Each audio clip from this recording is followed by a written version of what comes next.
Good evening. And I would like to thank the MadScientist, and I request the MadScientist founders to come up on stage, please. We must thank them for making this possible, actually. Come. Yeah. Thank you. In fact, these two young men have brought such wonderful and eminent personalities from the world of gaming to THub and Hyderabad, and of course TWorks. So thank you, and thank you very much also for being here. Yeah, thank you. So it's my privilege and it's my honor to be able to have a small discussion with Bryce and Peter here.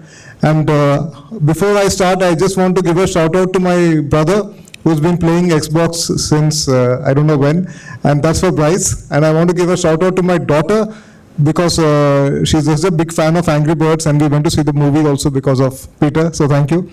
Now that they have all been introduced, so I would like to get started with our small discussion. So the focus today is democratizing gaming tech for the world. So the first question I have for Bryce is, because we all know that Bryce has enabled access for the Xbox to almost 18 billion people worldwide. So there are so many of us who are not able to use the Xbox controller, and Bryce has enabled access like we saw in a wonderful video just now.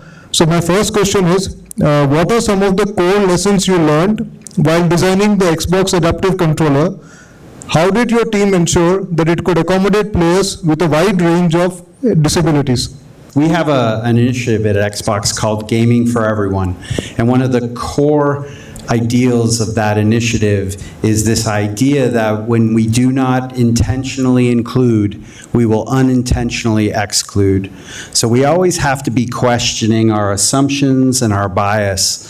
And so when we started the work, the first challenge was to recognize that our beloved Xbox controller, which I will say is the greatest game controller that you can get, your opinions might be different, but they'd be wrong. The Xbox controller is the best. But when we look at that controller through the lens of human diversity, we had to recognize that it unintentionally excluded people. And all game controllers did. That game controllers basically evolved assuming people had two hands, that they had two thumbs, that they had a fluid range of motion, that they had the strength to hold them, that they had the reach with their index fingers. And then when we look at how people actually are out in the world, if you couldn't use the game controller the way that we designed it, then we created the barrier. And according to the social model of disability, we created the disability. So it was important for us to create an alternative device that allowed people to make a controller that adapts to them, which is why we called it the adaptive controller. Thank you, Bryce. And one thing I really appreciated you said is that more than inclusion, it is about making sure that no one is excluded. So one of the features I noticed also about the adaptive controller is that different people can customize it in different ways, and that really helps. Now I would like to ask Peter, because we're talking about democratizing gaming tech, but we also must mention about game design. So Angry Birds revolutionized mobile gaming and made it accessible to millions of non-gamers. Can you walk us through your design philosophy, and what key principles did you focus on to ensure that Angry Birds would appeal to a broad global audience like today? Thank you. Yeah. So I think that what was very important with Angry Birds was that it actually created this like Angry Birds movement in gaming, and example of that is actually like very early days of Angry Birds. Niklas went home for Christmas 2009, and then as I mentioned there in the video, I mean, Angry Birds wasn't the first or second or even third, it was the 52nd game that Rovio made. And then Niklas goes home for Christmas, and then, takes his phone, shows to his mom that this is, our latest game, like he had done with the 51 other games.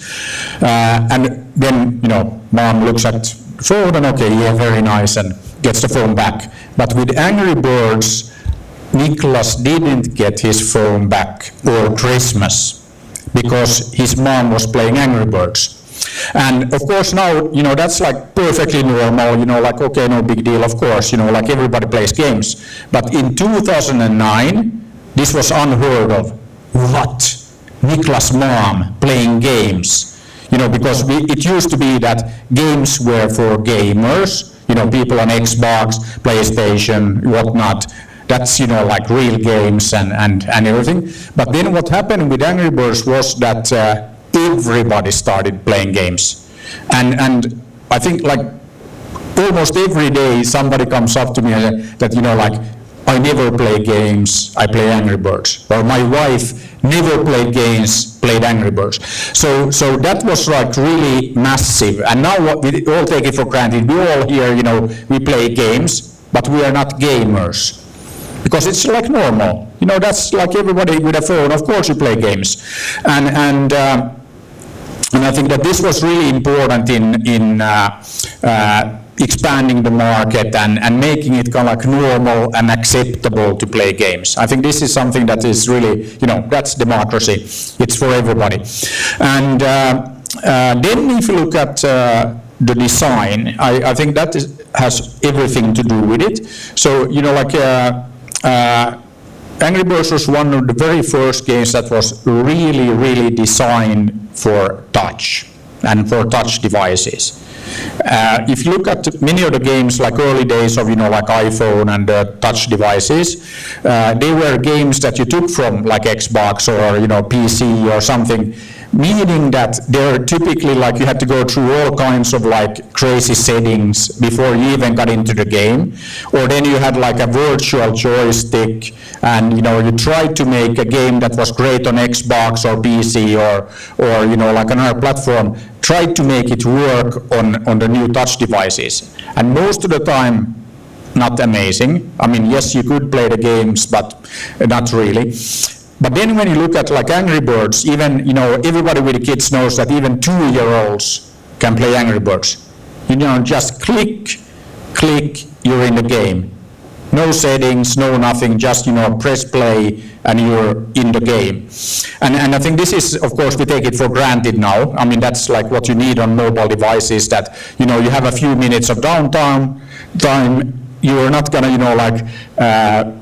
prepare, like, okay, like with Xbox or a PC game, like one is that now I'm gonna play for hours and hours. Just like, okay, 2 minutes, I have time for one level, done. So it's very important that you get into the experience. And then another thing that was very important in design, if you look at Angry Birds, and now we take it for granted, but we had a philosophy that eliminate all text, make it graphical. And we also had a rule in the company that all the slides had to be without text. You had to be able to communicate your idea visually. And if you look at the original Angry Birds, that's why 2-year-olds or anybody could play it, because you don't need to read tons of like instructions or anything. You just like graphically see what you need to do. And now we take it for granted. But before Angry Birds, that was not like normal.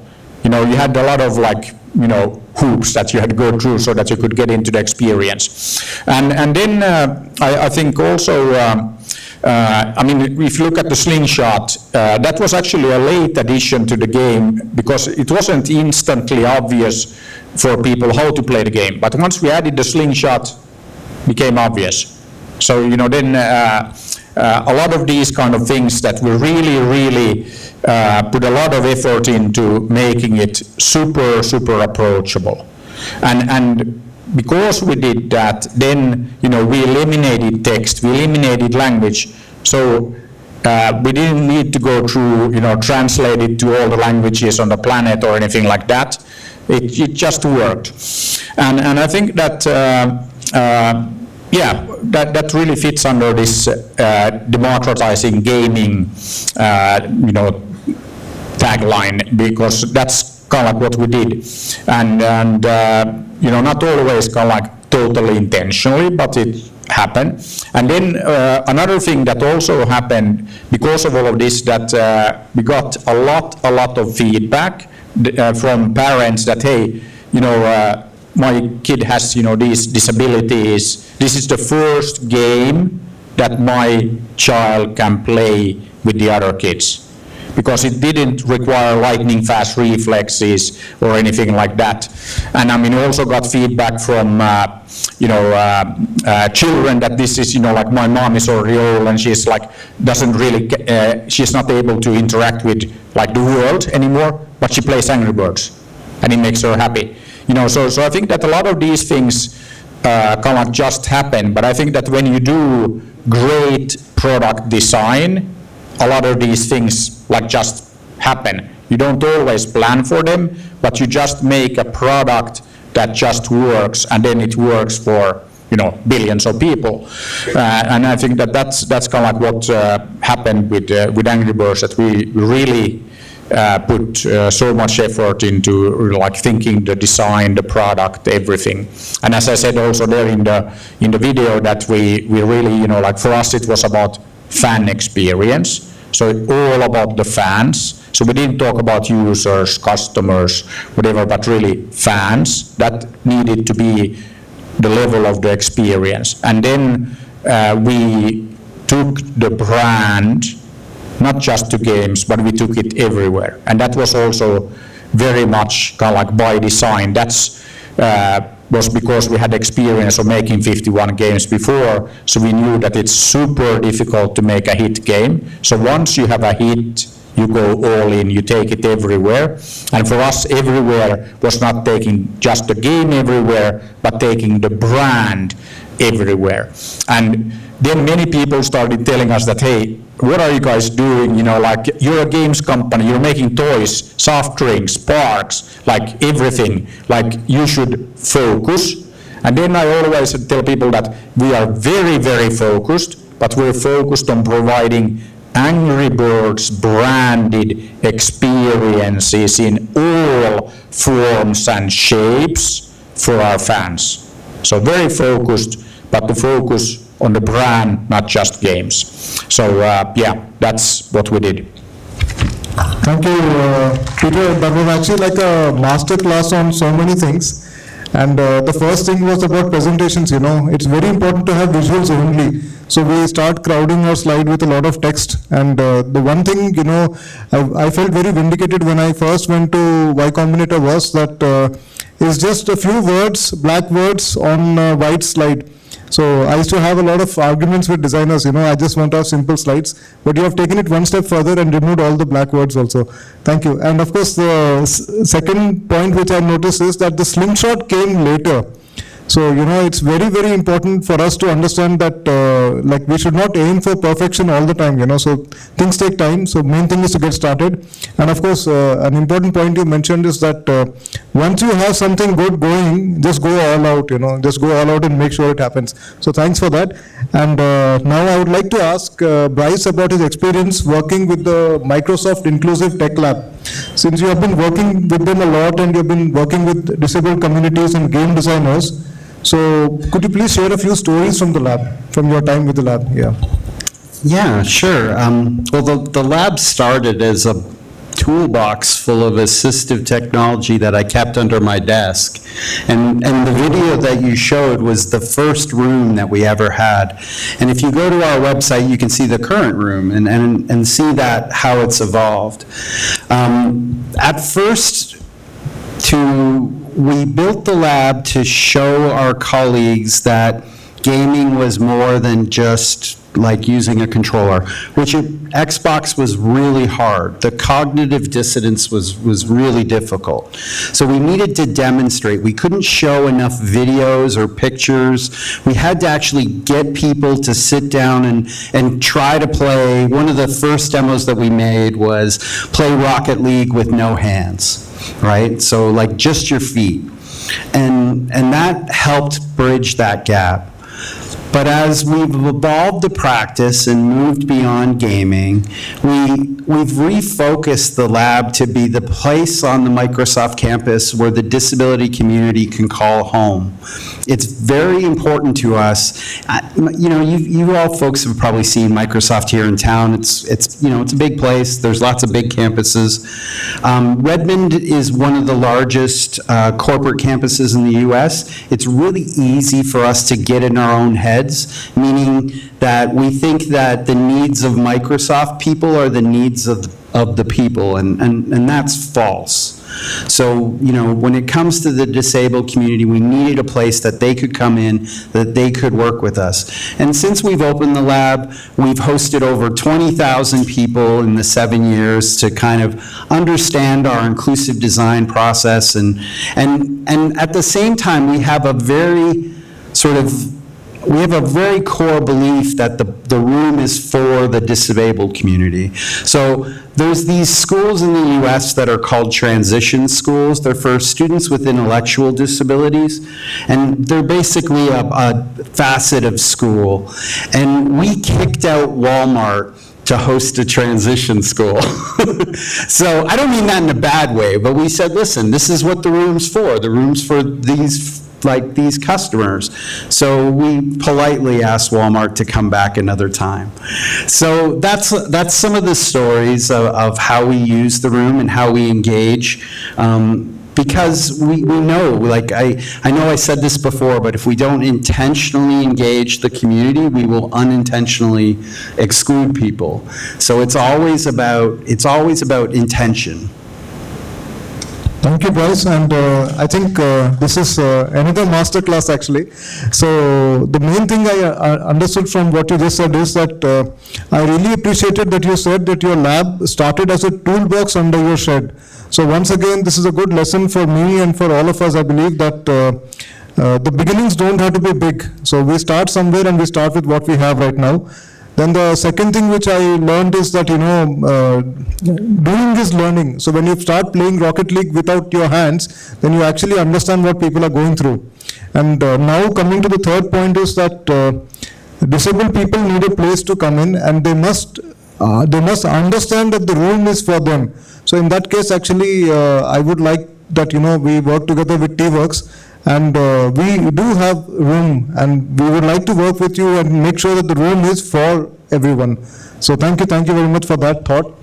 Now, Sounds exciting. yeah, so we will, after this we'll go there. Yeah, thank you. Now I have a question for Peter. So again, this is about, non-gamers like your co-founder's mother. Yeah. So the thing is that mobile games like Angry Birds have a huge potential to introduce gaming to non-gamers.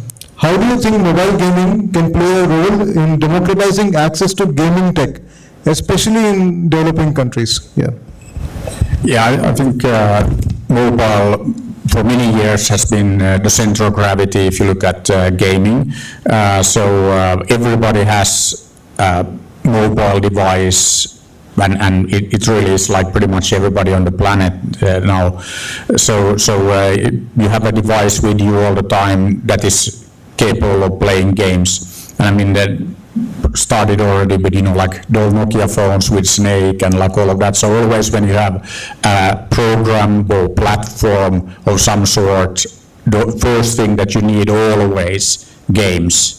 And that's actually how Rovio, the company behind Angry Birds, got started. That it was a game-making competition that then Niklas, Kim, and Jarno took part in, and then won. And we created that competition because Nokia had come out with their first smartphone, so we needed games. And I think that's kind of like also history of gaming, that always new platform that you can program, games happen first. That's like always. And now that everybody has all these like nice platforms, so the smartphones with them all the time, of course you need games. And probably the biggest like democratization of gaming like ever, because not everybody has an Xbox or a console or PC or something like that, but everybody has a phone. And that's super important. And then I don't think that we're going to see any other platform with that kind of reach anytime soon. I mean, that's very clear. And then I think that there's still a lot of potential, because we have a few examples, but very few. I mean, you look at something like Pokemon Go. That's actually a great example of the kind of games and experience you can build when you have a mobile device. But it's actually quite surprising that we have very few game experience that really make use of the fact that, hey, it's a mobile thing. You can walk around, you can like do things. You can use the fact that the game moves with you, and that's something that I expect to see in the future, that a lot more of these gaming experiences that actually make use of the fact that it's a mobile device and it's with you all the time and all that. And it's actually quite surprising that we haven't seen more of those experiences, or not many that have been very successful.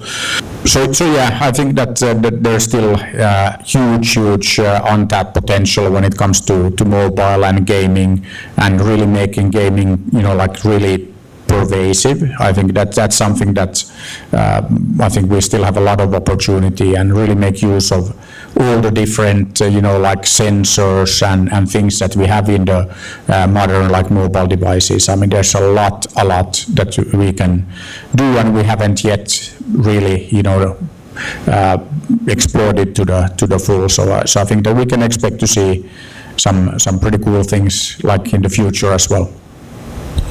Thank you, Peter. Actually, I really appreciated that you said that the mobile is the center of gravity for gaming, especially in India, where we have very cheap data access. So mobile is actually turning out to be that.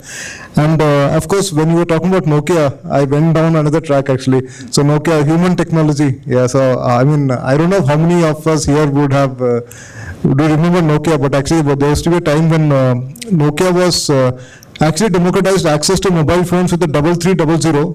That really changed the scenario for everyone to have a phone. And then, of course, it also had a high-end model, the Communicator N97. I remember being a Symbian programmer and trying to make a game for that. So I think that, in fact, that's a very interesting way of how it connected both high-end and low-end. So thank you for sharing your... But I have to add that there's actually another very important lesson if you look at the example of Nokia. So yeah, pretty much everybody here probably had a Nokia phone at some point, and now not so much. And I think that, and this also actually, I was working at HP, so that's kind of like where I started my entrepreneurial journey. So I can always say that I started at the original tech startup that Bill and Dave started in their garage, Palo Alto, California, 1939, before my time. But actually I met with both Bill and Dave when they were still around, and they were fantastic entrepreneurs, because not only did they start HP in that garage, but that's considered the birthplace of Silicon Valley. So and if you look at the Silicon Valley model, then Bill and Dave, they met at Stanford, and their professor suggested, okay, why don't you start a company, and they did. And they went to the garage, HP happened, and then Intel, Apple, Google, and Sergey and Larry, same model. They met at Stanford. They went to Susan Wojcicki's garage in Menlo Park, and Google happened. So the Silicon Valley model is very simple. You meet at one of the universities, you go to your garage, magic happens. Silicon Valley model. But then what I wanted to make the point that HP, when I was there, right there, smack in the center of Silicon Valley, then this little thing called the internet and the web happened. And HP managed to completely, ignore that, because very, very successful in this client server wave. So selling lots of big servers to big corporations, and the HP guys thought that we figured it out, and this go on forever. And then there was this tiny little company called Sun Microsystems that started running around saying that, hey, we are a dot in .com. And then all these companies said that we need a website, we need to be online. Who do we call? Oh, these Sun guys. If you go to Facebook or Meta nowadays, to their headquarters, there is the Facebook sign. If you look behind the sign, or this poster-like sign, what do you find there? Sun Microsystems. Really?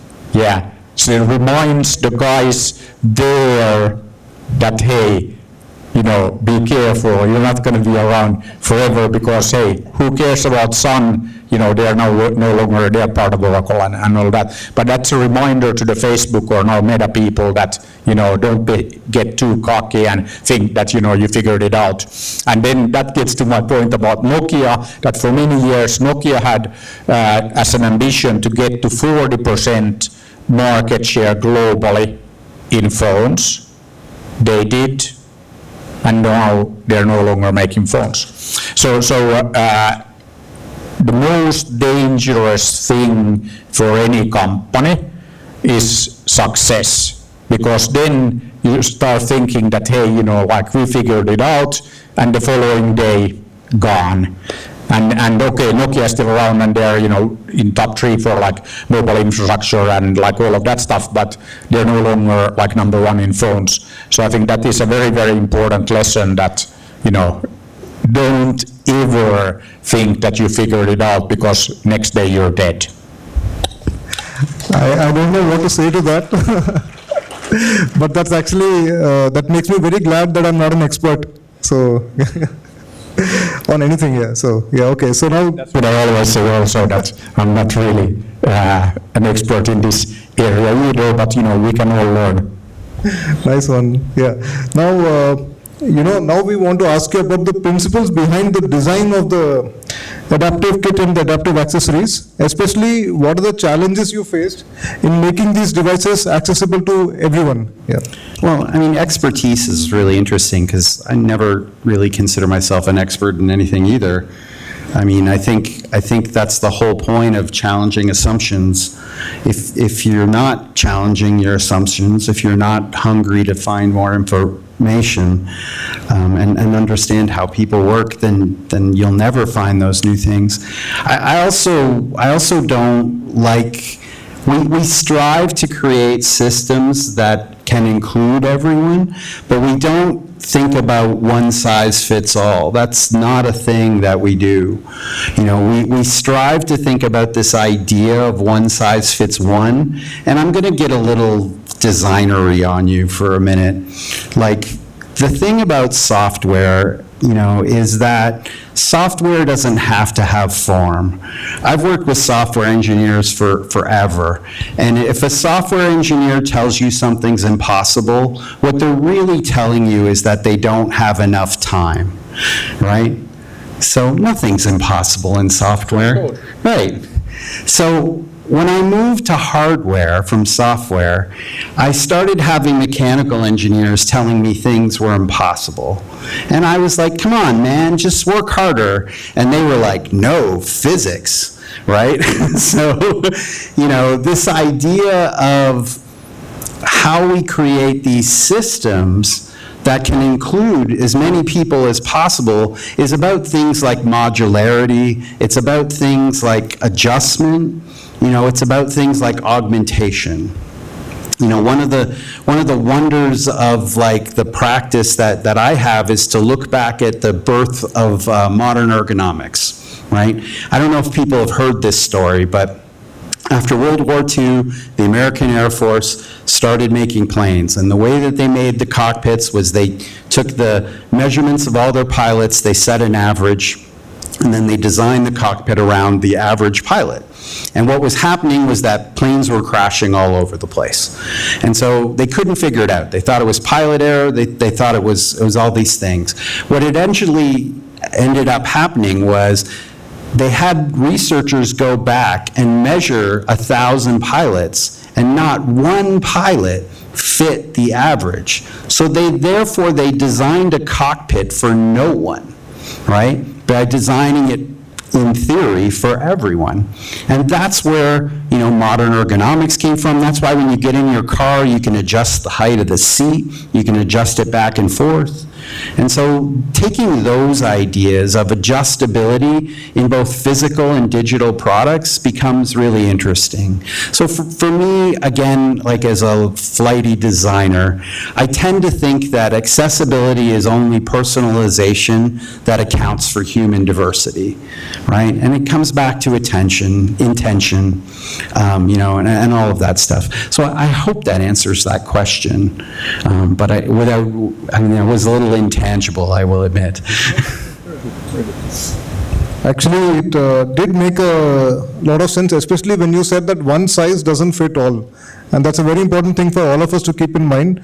So as I'm also software and hardware, so I can appreciate what you said, that if a software engineer is saying that it can't be done, it probably needs some more time, That's pretty much it. And but yeah, and the same thing goes for the hardware also. So when we challenge the assumptions and we are hungry for information, we can make it work. So that's a very important lesson for us now. And now I would like to ask Peter a question. This is actually, I have one question for Peter, that considering that 41% of gamers in India are women, and a lot of them are actually from rural areas, and that's because of the access of cheaper internet, as I mentioned. So how do you think games like Angry Birds can encourage more women from non-metropolitan areas, like not Hyderabad, to engage with gaming? Yeah. Yeah, I think that already discussed that really designed the game so that anybody could play it, and I think that it doesn't matter if you're from Hyderabad or rural area. I mean, that's kind of like, again, when you get the design right, it will just work, and I think that's now when you make games, you should. And of course, I mean, then you can have an approach where you design something that it's really super approachable and it works for everybody. But then not everybody loves everything. So then, of course, now that the gaming market is much bigger than it ever was, now you can really design games. Like it could be for women in rural areas in India, and it's still like a big enough market. So I think that comes with any market. When it comes big enough, then you really can start creating very specific and very like customized experiences, because the audience is big enough. I mean, if you only have like few thousand or tens of thousands of people, then probably it doesn't make sense to design a game. But then you can very easily, rural area women in India, it's massive. So of course you can create a game that is really like specific, I think that comes with any market, and it's big enough, then you start seeing specialization and very like targeted games and other experiences. So that's kind of how it goes. Actually, I shouldn't even have asked you the question. I'll tell you why. Because when you said that your principle is about visuals, right? And you want to remove text, then obviously I'm sure Rovio can come up with a game good for rural India as well as the rural US, or maybe even rural Korea for that matter. So I think that's very absolutely. Yeah. And I think that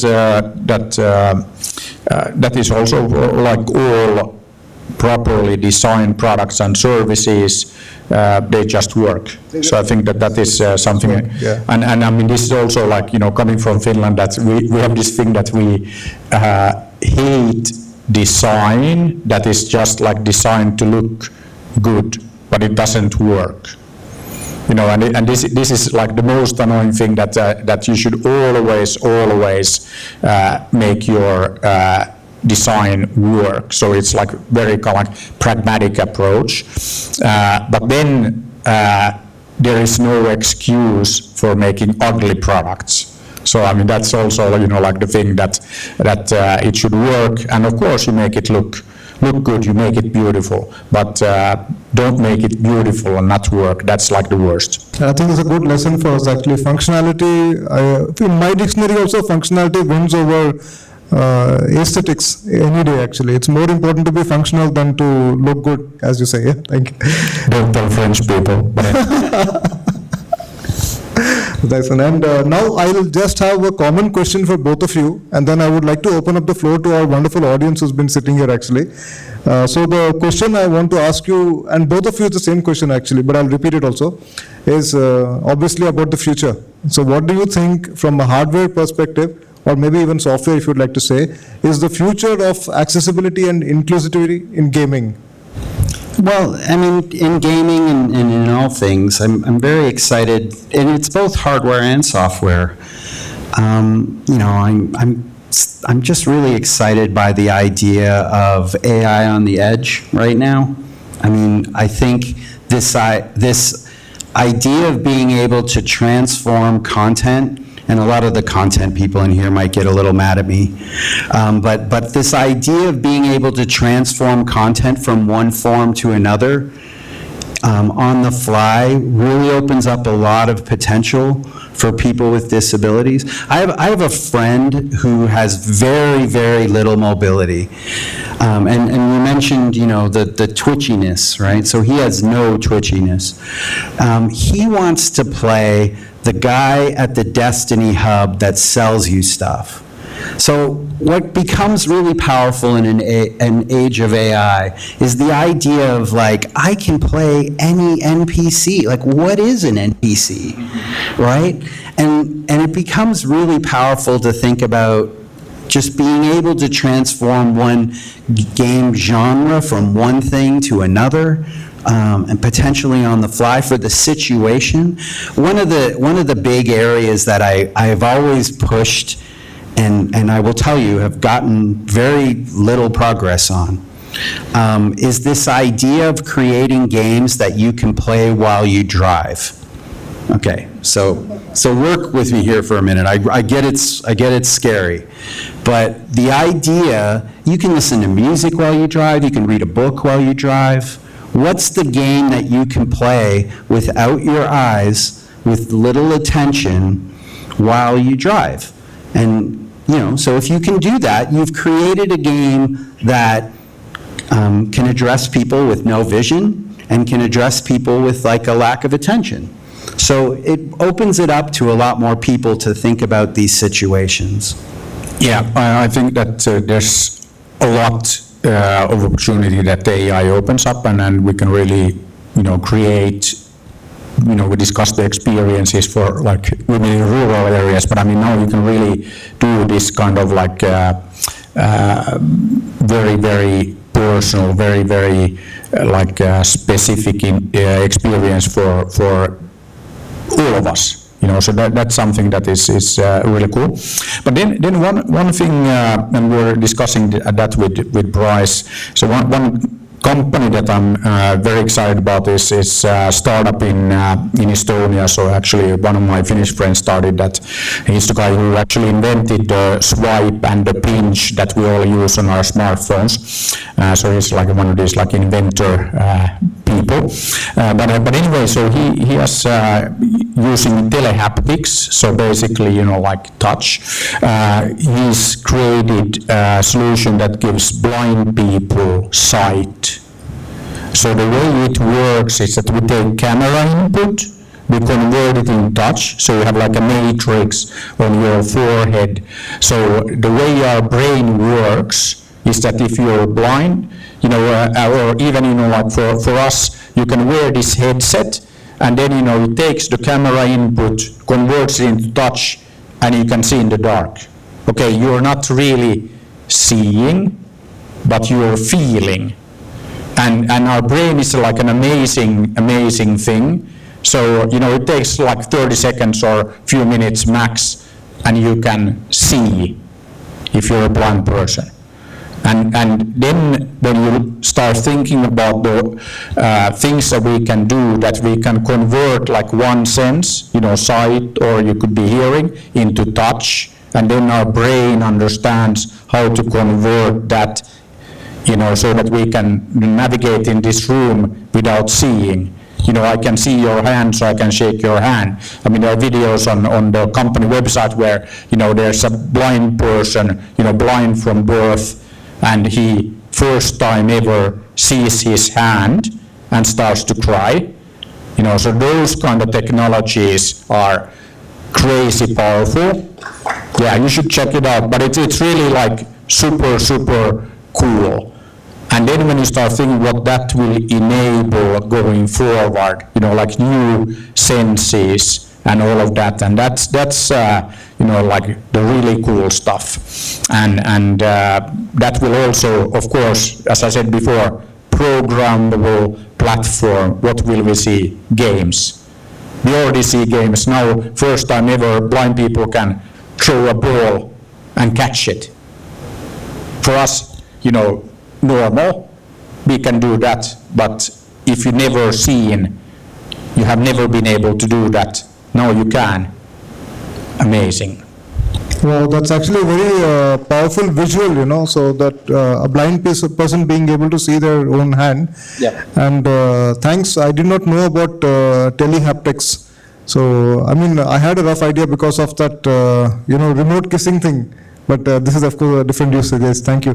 And what I really appreciated is, that you brought out the point that with AI, any NPC can become a real main character, and that's a fantastic thing, actually. So that leaves the door open to, I don't know, so many game spin-offs that will start happening. So I remember playing Warcraft, so I can imagine now, every orc having his own game, and it'll be fantastic. So it's a wonderful future we're looking forward to. And before I open the floor up to the audience questions, I just wanted to share that in India we're always playing games while driving. So I don't know if you have been in an auto rickshaw or we should come with. Maybe I'll take you tomorrow. You are always playing games while driving. Yeah, I don't know how we do it, but we manage it. Yeah. To stay informed about the startup ecosystem, subscribe to My Startup TV.